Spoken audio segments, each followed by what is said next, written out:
Hello, everyone.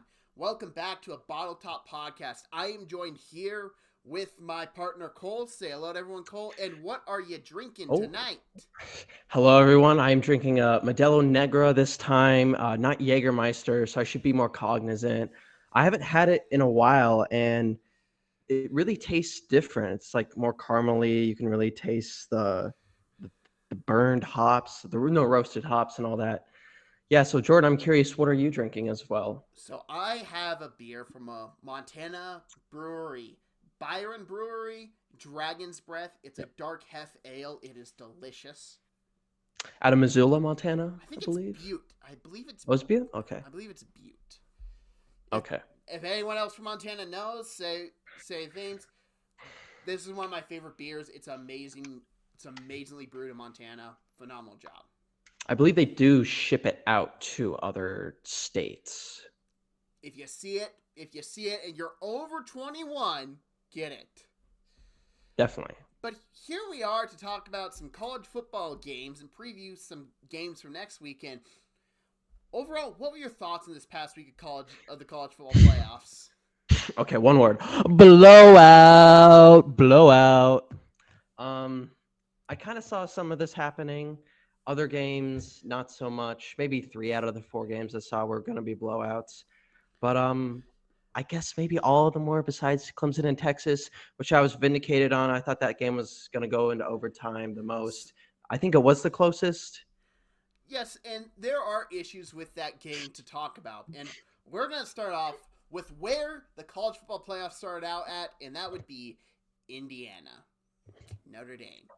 This was technically the closest game, I think, but Indiana scored most of their points in garbage time when Notre Dame put in a lot of their freshmen.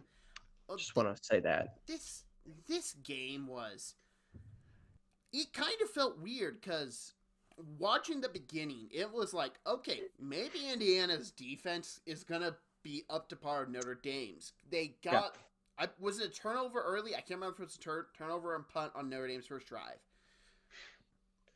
But in my notes, I had this written down because I was watching this game live and I had to rewatch it. And that ball to Surratt, and I hope you know what I'm talking down. The first real big play that Indiana got to get in the red zone when it was 0 Oh, yeah, 0. yeah. I put that in my notes too. It was stopped. Nothing came from that, right? Nothing came from it, but most Yeah, nothing came from importantly, that. an interception happened. I can't remember if it was the very next play, but that ball should have been picked before that next play even happened.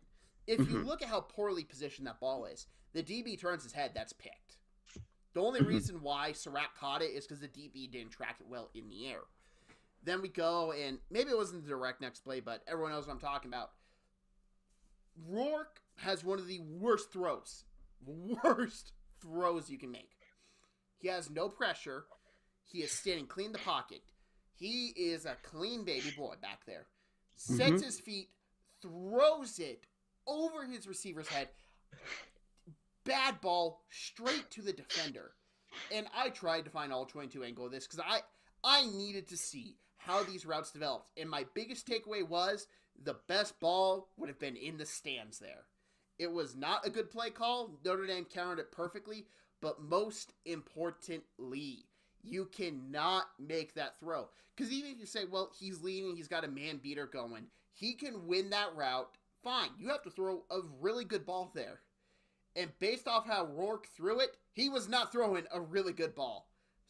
Well, that was Rourke the whole game, though, right? I just can't remember many big throws. I only watched the highlights for these games. Sorry, I had other stuff to do. But I, in the highlights, yeah, it wasn't really Rourke throwing anything. It What's your take? it was Rourke, and I was very complimentary of Rourke last week, if I remember correctly.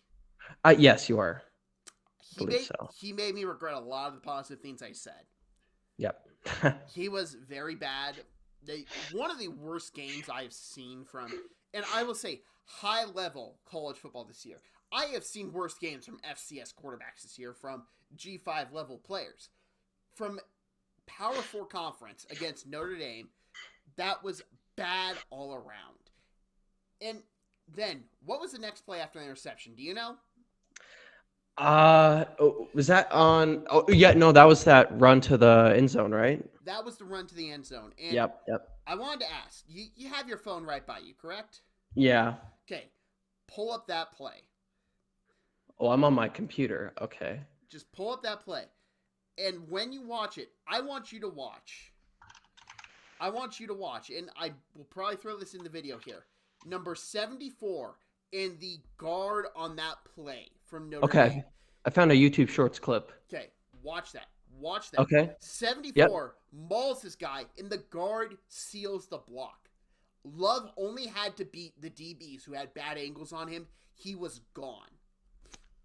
Oh, yeah. You're right. He blocked 21. Yes. Those two plays, those two big-time boys made amazing plays. They've been unnoticed. Like, everyone's talking about Love's big run, which, hey, was a great run. I ain't running 98 yards, or it was really 100 yards considering he started it in the end zone. Yeah. Like, that's a long distance to run. You'd have to be down there with the oxygen tank for me waiting. Even if I got to that point, I might tuck her out around the 50-yard line. Yeah, he was probably 3 yards in the backfield. And I forgot to mention, 74 did plow like someone to the ground. Like, he took him to the ground. So he was like a grizzly bear there. Yeah. Just mauled his guy. And right from that point on, Notre Dame seized control. Yep, pretty much. That interception, then that long touchdown, the airman and Indiana. But they had a chance to get back in this game. And I know everyone on Twitter was hating the surrender punt later in the game. The surrender punt wasn't my biggest issue with Coach Cignetti's game. Their last drive in the second quarter, the last drive in the first half, they had the ball, I believe it was 4th and 4 on the 16-yard line. Mm-hmm. So you're really good at math here, right? Maybe not mental math, but I'm good with a calculator. So 14-0. How many possessions would it take for Indiana to tie up Notre Dame? Well, that's 2 touchdowns. So 2 possessions. Yeah. So 14-7. How many possessions would it take Indiana to tie up the game? 1 touchdown. 14-3. How many possessions would it take for Indiana to tie up the game or take the lead? 2. Roughly 2. So they put themselves in the spot that on 4th and 4 on their opponent's 16-yard line with 4 minutes to go in the second quarter. They weren't seeing this ball again. Everyone knew what was coming. And Notre Dame gets the ball at a halftime. They kicked a field goal. Mm-hmm. In that spot there, you cannot kick a field goal. I don't care if people are like, well, you have to get points on the board. You have to get points on the board. There's not a big difference between 3 and 0 in that spot. There's not. There's a big difference between 7-3. Because then you just need another touchdown to tie it up. And let's say, hey, you don't get the first down there, Notre Dame's football. Well, hey, you're down 14-0, still a 2-possession game. Notre Dame, maybe they kick a field goal like they did to end the half. Hey, good job. You're down 17-0. Well, it's 3 possessions instead 2 possessions. You're vindicated. Okay, well, what if Notre Dame also scores a touchdown after you kick that field goal? 21-3, you're down 3 possessions. Yeah. That was a botch call, and I respect Curt Cignetti as a coach. I just really hated that decision. And I was watching the game with people live, and I looked at everyone, I said, that right there is the white flag. They just lost the game. Okay, so what's your take on Cignetti going, what was it, the college football preview show with all the guys like Saban and all that other entourage? Like, didn't he go on the stage, sit down, and was he talking crap? I can't remember. So I honestly don't listen to that most of the time because here's the one thing. Coaches have to sell themselves. They have to sell their program. Okay. They have to get their rich boosters to donate more money. They have to fire up the fan base and all that. I get that. It felt like to me, Indiana was outclassed early, and they had a shot to get back in the game, and they decided, hey, let's just wave the white flag. We've had a great season here. And, but the second Notre Dame puts in their backups, points. Hey, we didn't lose by that much. Yeah. Hey, everyone, we didn't. No, you lost by an ass whooping. Yeah. And Indiana only scored with, 1 minute, 46 seconds remaining in the game, something like that. That was their first score. And by the time it was over, Notre Dame put their freshman in. It's garbage points. It's just garbage points. Yeah, it was it was mismanagement. And hey, props to Indiana on a great season, but that game just really, really left a bad taste in my mouth with how some of it was coached. Now, I understand Notre Dame has the better players. I totally get that. They're the Notre Dame Fighting Irish. They should be having some of the best players in the entire country for collegiate. But when you know you're outclassed and you let yourself be outcoached, that's when you lose me. Mm-hmm. I think as I've gotten older, I've realized I think coaching really is the most important thing. Yes. And you can have the talent, but if the talent has nothing supporting it, it doesn't matter. Yep, correct. Now let's move forward to look at Penn State SMU. Oh, geez. I'll say this. This game was a fun blowout, at least. Because I didn't know what Kevin James was doing with the ball half the time.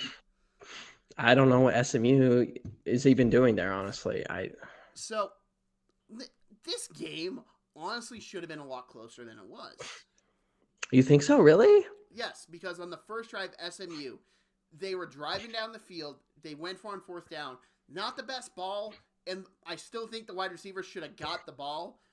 Probably would have been a touchdown there to give them a 7-0 lead. Incomplete Penn State ball. Okay, I don't think I saw that, but good point. Then on the next drive, Kevin Jennings throws a pick 6 to Dominic my Italian brethren. Gosh. And then later on, he throws another pick 6 to Tony Rojas. Yep. And in between there, and I can't remember exactly when this happened in the game, they had the ball deep in Penn State territory, and he threw another interception. That's a 28-point swing. Yes. How many points did Penn State win by? 28, right? Right there. So 38-10? Yep. Yeah. So that's a 28-point swing. That's the game right then and there. Now, we look at Penn State here, and listen, I just said what I thought of the game. I think their defense played phenomenal. Yes. As much as I can say you can't rely on turnovers and all that to win games, their defense was wrecking shop. They beat up SMU in the trenches. They had faster linebackers. I was watching a linebacker, I was thinking they might be more as athletic as these wide receivers. Mm-hmm. And listen, that's not saying much. Penn State recruits super athletes for defense. They always do. And then just look at their edge players. Oh, God. And then you go to the offense side of the ball, and SMU's defense, that was the big thing I think everyone kind of expected to fold, was SMU's defense against Penn State's offense. And I didn't think they played as bad as I thought they would. I figured Penn State would run the ball more. I figured they would pass the ball better. I figured they would win by a bit more when I was watching the game live. But SMU, they kind of sneakily played a decent game when you ignore the first half miscues. And I'm not saying they would have won. I'm not saying they should have been in this whatever. Those miscues cost them a chance to be in the game.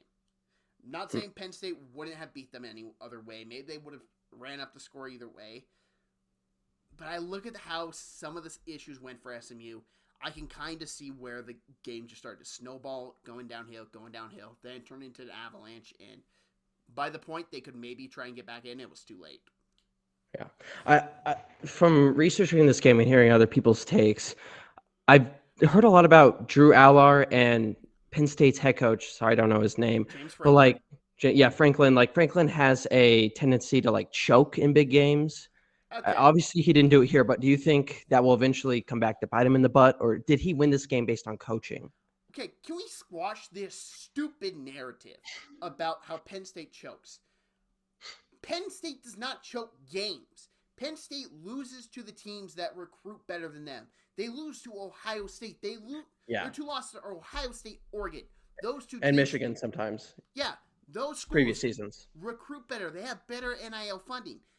There's nothing you can do sometimes because those teams have good coaches. Yeah. So when you're even coaching and they have the advantage on the field, I don't care with what? Oh, he has this record against top 5 teams.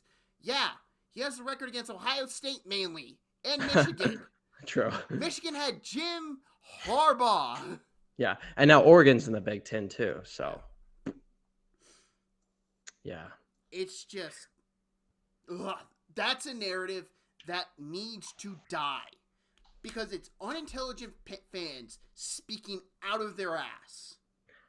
Oh, we'll get onto that later. Oh God. Oh gosh. And here was another takeaway I had. Does Penn State kind of feel like maybe the sleeper champion? Maybe. Their defense played really good. Their offense, there was issues I thought with their offense that I don't think their passing game's there yet. But I was watching this game and man, I wish I could find that Oregon Penn State game to rewatch now. Yeah. Because I want to compare their offense attacks. I want to compare their defense. Because I was just rewatching. I was rewatching this game. I think it was Monday night maybe, and I was just thinking, man, this Penn State team, if they can play to their ceiling, they might win it all. Yeah. That kind of leads down a rabbit hole. Didn't Penn State also play Ohio State this season? Yes, they played Ohio State. That was close. Was that 10-13? No. Or was that a different game? It was 20-13, if I remember correctly. Oh, okay, yeah. So just a one score game. And that was in Penn State. So hey, they did have the home field advantage, but also like Ohio State's got more injuries on the line now. Free play that game, I'm probably taking Penn State. Okay. Like it just, and here's the thing, we're gonna get into it.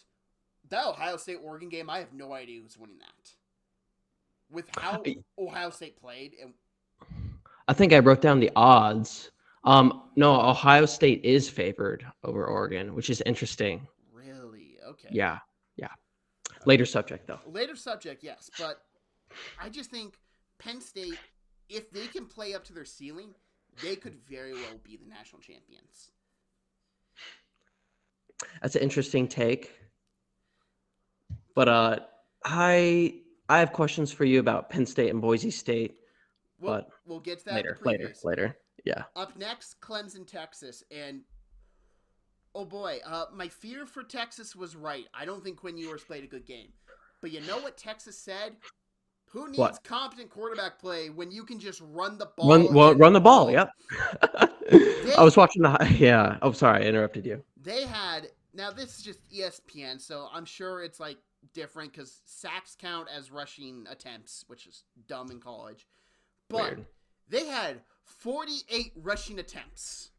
292 yards.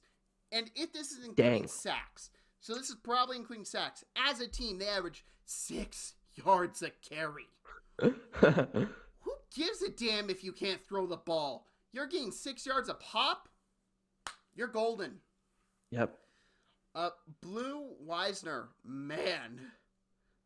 That was some excellent football. It was a blast to watch them play. They ran through people, and I didn't watch a whole bunch of this game live. There were 3 games going on. I had Montana State football on one TV. I had my Steelers on another, and I had this game on another, and my head was going back and forth. I had to rewatch that game to really get a good feeling on it. And Clemson, man, if they had a competent red zone attack, they maybe would have won. Mm-hmm. I feel like the coaching difference between just Clemson unable to call the right play structured because Texas has the better players, and then you look at Texas not really having to develop much other than run the ball. That's funny. Yeah. In the highlights I watched, it's just a big explosive running play by Texas running touchdown. And that's pretty much it. That's all they needed. And props to the offensive line. And I'm kind of curious. We're going to talk about this in Arizona State Texas preview. Mm-hmm. I'm uncertain on who I'm picking to win that game because I still have a question about Quinn Ewers. But if you can run the ball like that, yeah. If I'm not mistaken, didn't Texas lose another O lineman to injury? I can't remember. They're pretty banged up there, right? I do not have that in my notes. Oh, okay. But yeah, I could have missed it very easily, but we'll see. Okay. And with Clemson, I mean, I know you don't follow college football like me, but Dabo Swinney, No. does it kind Eh. of feel like his time's running out in college football? Yeah, in our previous episode, I was high on Dabo because it came back against SMU, but I don't know. I don't really think it's not high. I think Dabo's still a good coach. I just don't know if he's the right coach for an elite college program anymore with NIL, using the transfer portal. He's bringing kids in the transfer portal this year, but I also look at him like, man, that Dallas Cowboys shop's probably opening up, and Jerry would pay him handsomely. He wouldn't have to worry about the transfer portal. He'd have grown men. He wouldn't have to deal with all this drama of, hey, you got to pay me this much or I'm leaving. It's free agency. It just would be different for him. He could just coach ball, which is what I think he just kind of wants to do. I truly wouldn't be shocked if Dabo was a Dallas Cowboy here in the future. Coach ball. How's that different from like a college football coach? There's so much with college football now. Now you have to rally up your boosters to get NIL money. You have to resource your NIL properly. You have to pretty much be general manager, consult. You have to be the lead salary cap person. You have to coach your football team. You have to make sure your kids that you are coaching and you develop don't leave in the transfer portal because they get offered more money. Oh, okay. And then you also have to deal with the fact you have to bring in a new guy every 4 years to be your starting quarterback. It's constant. True. You go to Dallas, you got Dak Prescott. You don't have to deal with all this. Mm-hmm. So I wouldn't be shocked if he was going to eventually leave Clemson. Maybe it's not this year, but I feel like the time is running out at Clemson for Dabo. Yeah. I mean, he peaked with Trevor Lawrence in that Clemson team that, they had a perfect season or something. But... Yeah, and the year he won it with Deshaun Watson. Yeah. I forgot about that. Clemson was nothing until he got there, and he won them 2 national championships. I mean, to anyone to say anything negative about him as a coach, I think stupidity. But if you question how he is in today's college game with how the portal is, NIL, I think that's very fair. And, hey, a lot of great coaches have been leaving college football. I mean, look at just the college ranks alone. Coach K left with NIL. Calipari had to leave Kentucky because of NIL. You got Jay Wright, who retired a little bit before NIL started. You just had Tony Bennett retired at Virginia. Coach, you're seeing this more in college basketball right now, but it's probably going to come more into college football because we just saw Nick Saban leave because of NIL. Yeah. Just some of these guys, like, hey, I built my legacy. I had my money. What do I have to prove? True. Like, these guys don't want to be pampering an 18, 19-year-old, 20-year-old. They would rather work with men, to be honest. Grown adults that just, like, handle their business. Yeah, with agents as well. Yes, very much. Yeah, I think that's a whole separate episode, NIL rant. Everyone has their freaking take on NIL, but... It's good, it's bad, it's mixed to me. Yeah, yeah. Up next, Tennessee, Ohio State.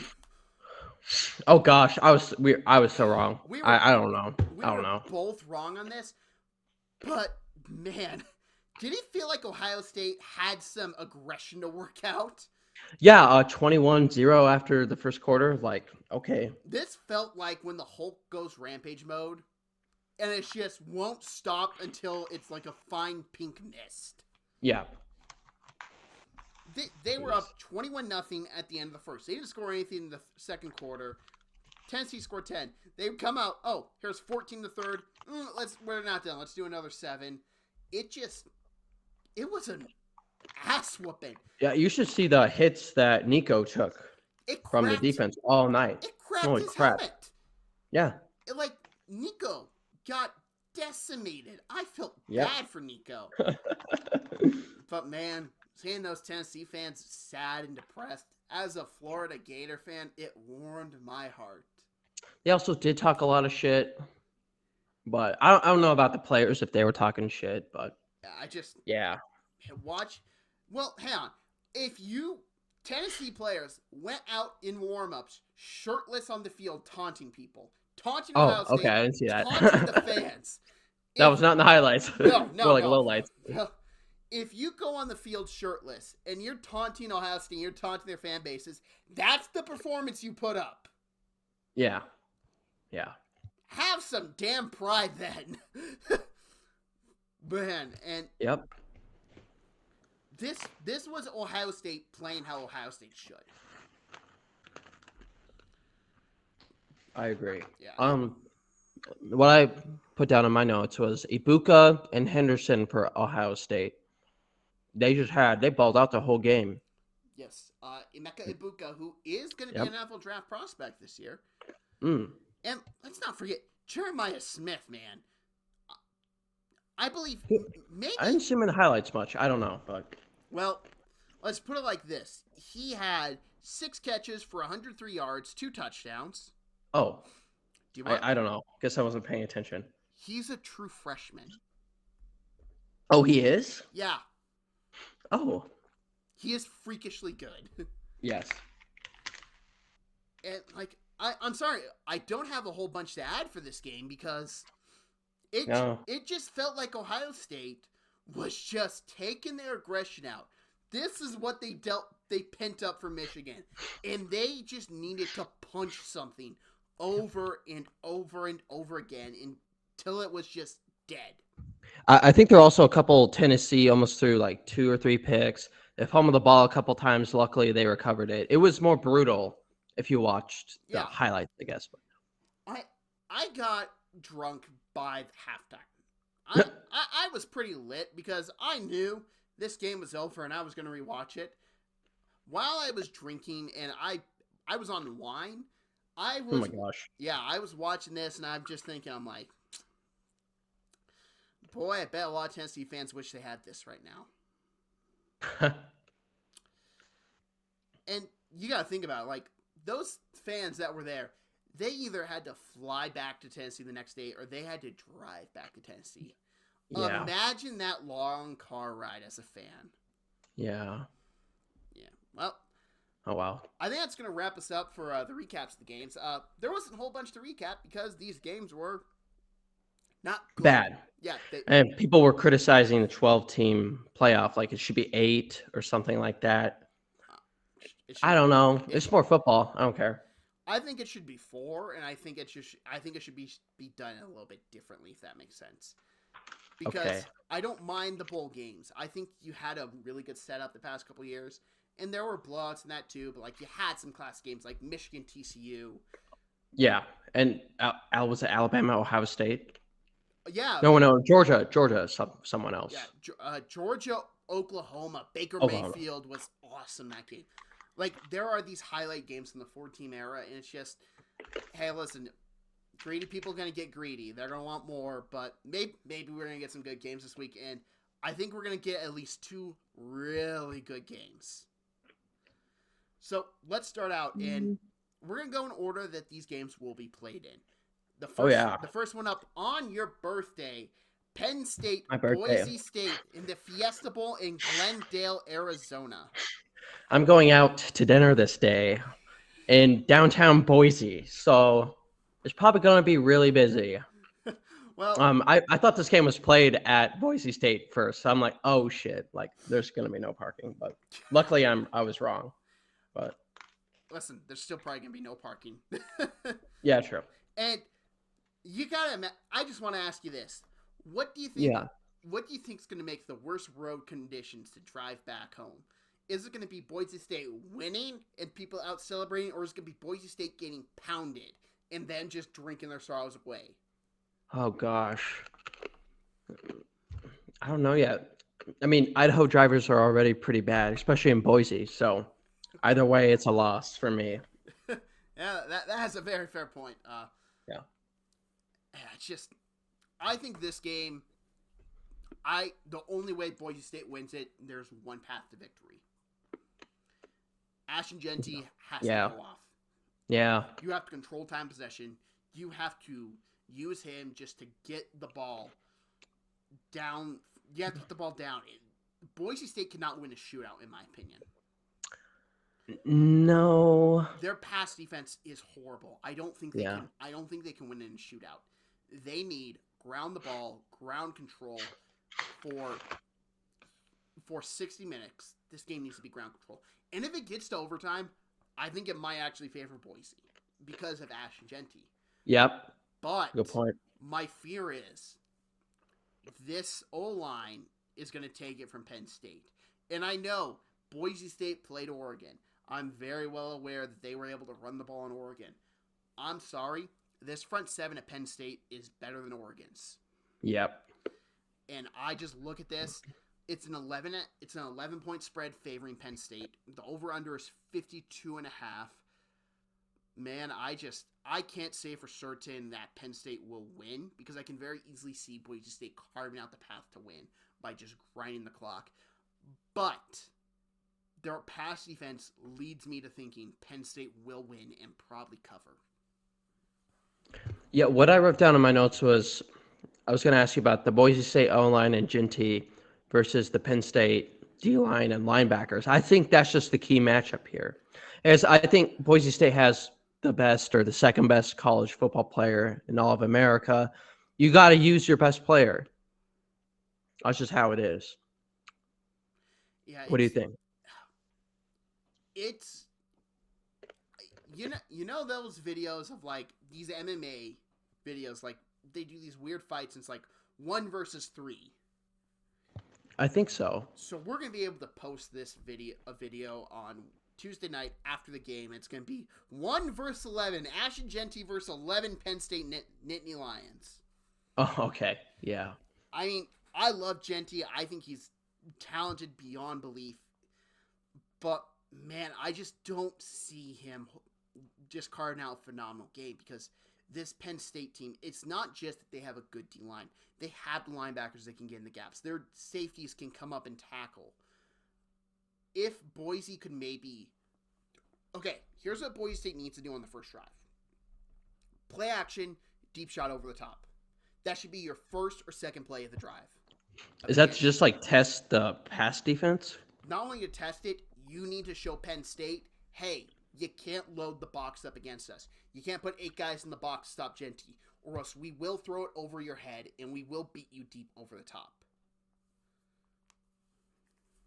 Can you elaborate more on the Boise State wideouts versus Penn State secondary?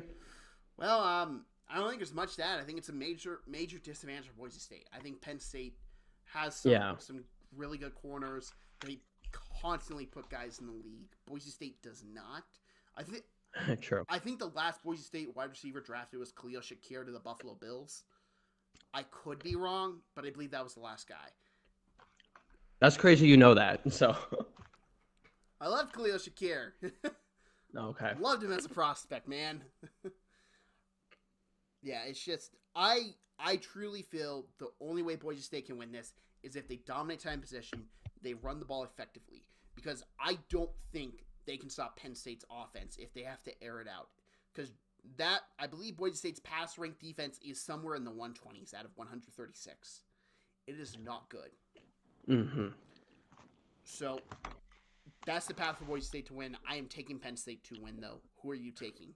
Yeah, I took Penn State as well. Yep. Listen, I would love to see Boise State win this. I have a hard time seeing it. Yeah. Up next, Texas, Arizona State. Ooh, okay.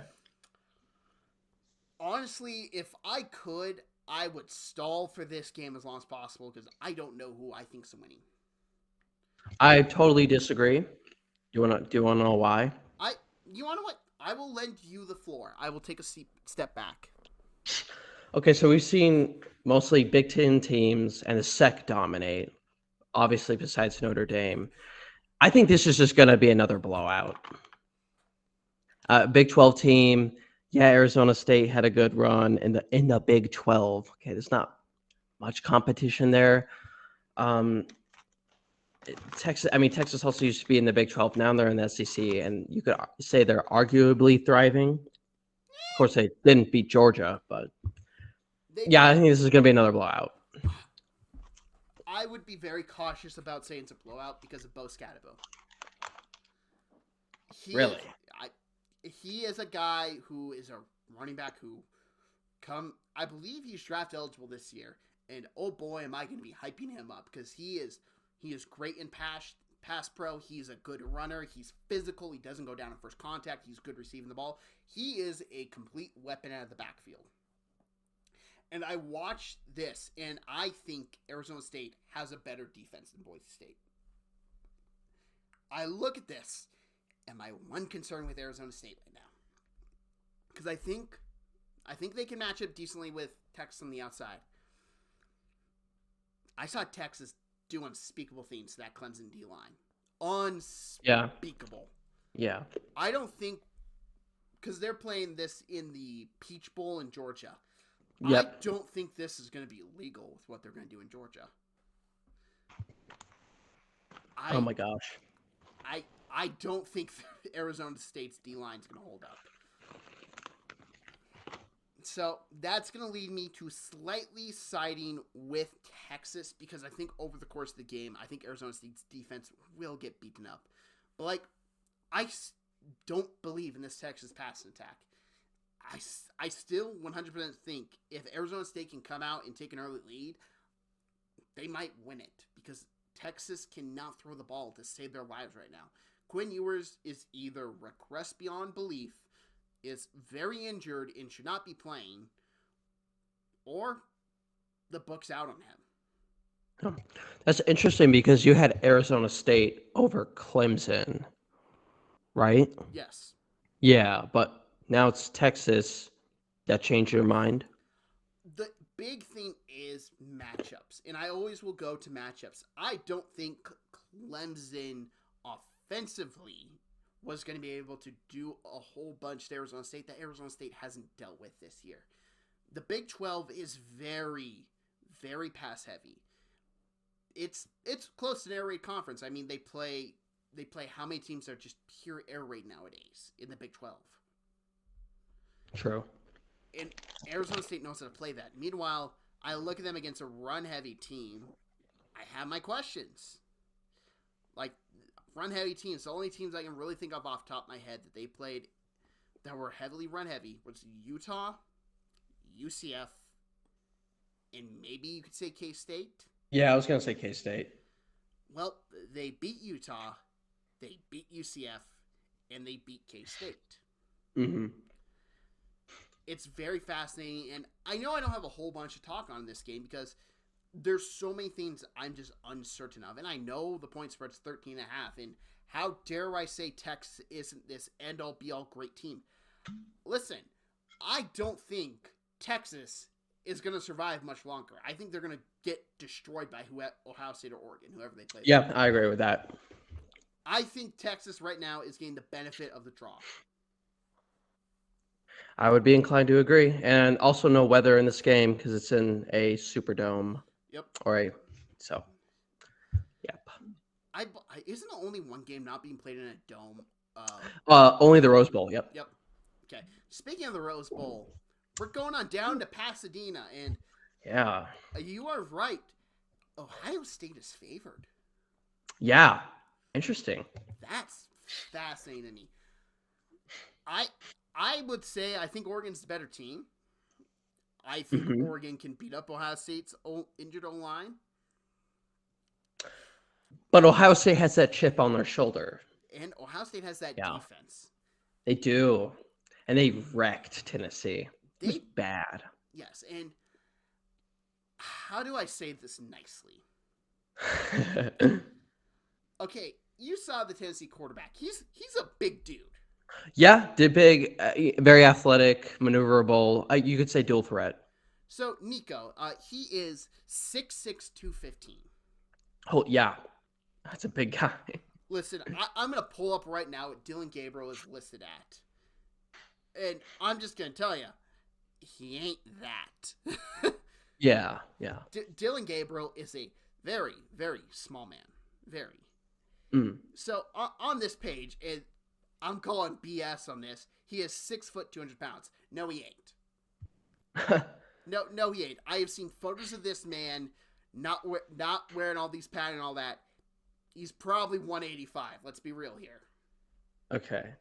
He's going to have to go against this angry monster that Michigan pissed off.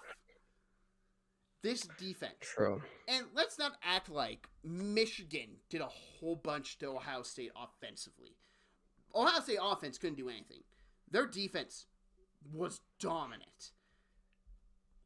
They seem to still be that dominant course that can keep the slow-scoring game. My best advice for you, to any person wanting to bet on this game, bet under 55.5. Yeah. And when you say that, I'm still a noob at this. That's like points scored, like bet under 55 points scored? Under Total? 55.5 points total scored. So when you Okay. combine the two scores. Is that what it's at right now? Yes, 55? 55.5. Oh, that's easy money. Are you kidding me? I do not feel like this game's going to be 30-31 again. I can't remember the exact score. I know it was in the 30s when they first played each other. It was 32-31. I was pretty close. Yeah. It's not that again. This is going to be Big Ten football. Run the ball, play defense, and make sure your opponent is picking themselves off the dirt every other play. Mm-hmm. I would not be surprised if Ohio State wins this. I don't I know agree. if Dylan Gabriel will survive this game. That's my big thing. But I'm not going to pick against Oregon. That was my rule. Until we get to the championship game, I will not be picking against Oregon because I respect Dan Lanning a whole bunch. I respect how he coaches his defense. I respect his players. I love the way he built this team. I'm going to pick Oregon, which means, yeah, I would take Oregon plus 2.5, absolutely.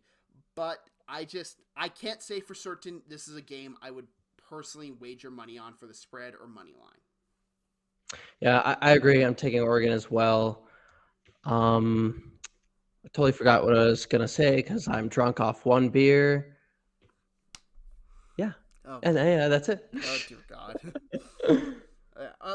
The one thing I will add, Oregon needs to run the ball. There's no way they win this game if they don't maybe not outrun, if they don't establish the run first.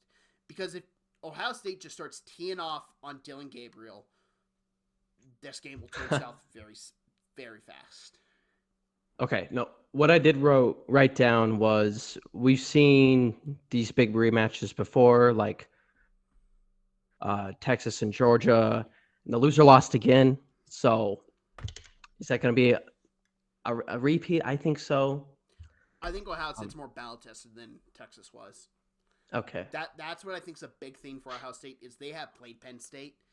When I say this, they've played Michigan. I think Michigan has one of the best front sevens in college football this year. A lot of those guys are gonna be playing on Sunday next season. They probably have a better interior D line than Oregon does, and if Oregon cannot expose the Ohio State interior line like Michigan does, it would not shock me at all if Ohio State won this game. Okay. Oh yeah, and Oregon's coming off a bye, so maybe factor that in. Do you think that bye benefits you, or does it hurt you with the other team playing the past week that they're not going to take a hit and it's not going to be like, oh, I haven't felt this in a couple weeks. They felt that last week. It's not going to be like a shock to them. Do you think that's an advantage or disadvantage? It could go either way because you could always get injured from contact, but it's a toss-up, honestly. It's a coin flip. I played sports before.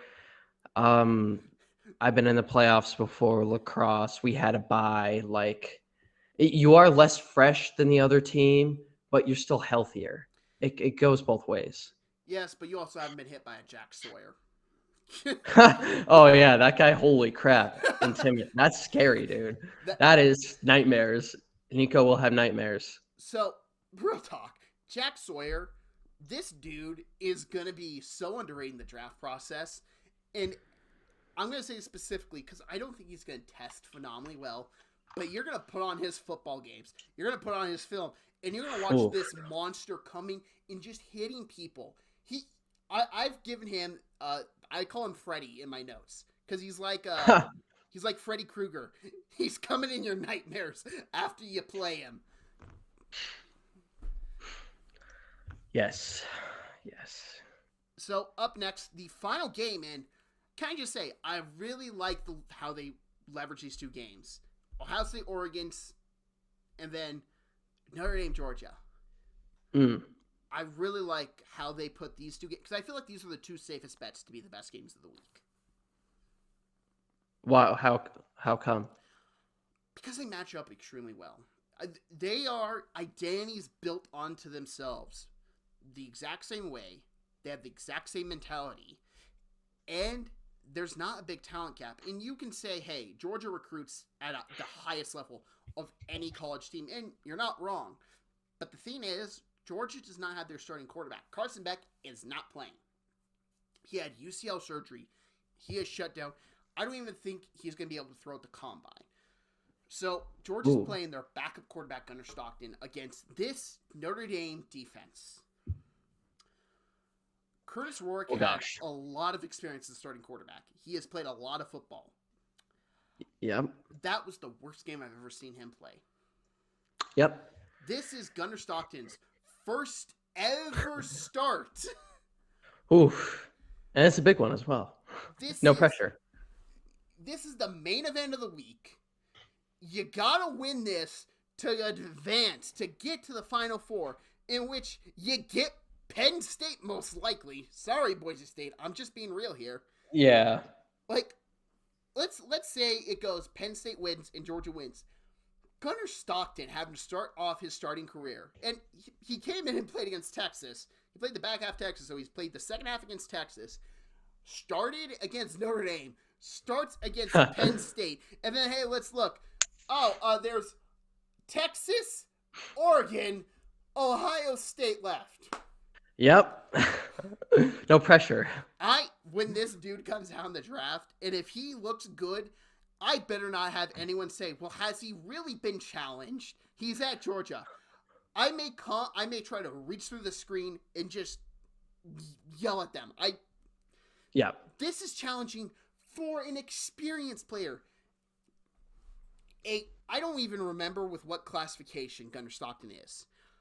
But I do know one thing. He's not a career starter. He is new to this. Let's see. Gunnar Stockton, he is, let's look, a true sophomore. Oh. Can you imagine being a sophomore and seeing those guys trying to take your head off?